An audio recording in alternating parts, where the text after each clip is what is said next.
खूबसूरती की हमेशा तारीफ। एक आदमी ने एक बहुत ही खूबसूरत लड़की से शादी की। शादी के बाद दोनों की जिंदगी बहुत प्यार से गुजर रही थी। वो उसे बहुत चाहता था और उसकी खूबसूरती की हमेशा तारीफ किया करता था। लेकिन कुछ महीनों के बाद लड़की चर्मरोग स्किन डिजीज से ग्रसित हो गई और धीरे धीरे उसकी खूबसूरती जाने लगी। खुद को इस तरह देख उसके मन में डर समाने लगा कि यदि वो बदसूरत हो गई तो उसका पति उससे नफरत करने लगेगा और वो उसकी नफरत बर्दाश्त नहीं कर पाएगी। इस बीच एक दिन पति को किसी काम से शहर से बाहर जाना पड़ा। काम खत्म कर जब वह घर वापस लौट रहा था, उसका एक्सीडेंट हो गया। एक्सीडेंट में उसने अपनी दोनों आंखें खो दी, लेकिन इसके बावजूद भी उन दोनों की जिंदगी सामान्य तरीके से आगे बढ़ती रही।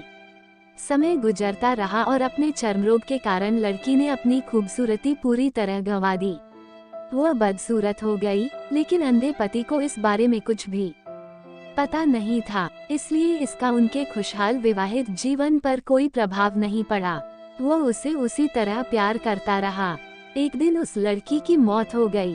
पति अब अकेला हो गया था। वह बहुत दुखी था। वो उस शहर को छोड़कर जाना चाहता था। उसने अंतिम संस्कार की सारी क्रियाविधि पूर्ण की और शहर छोड़कर जाने लगा। तभी एक आदमी ने पीछे से उसे पुकारा और पास आकर कहा, अब तुम बिना सहारे के अकेले कैसे चल पाओगे?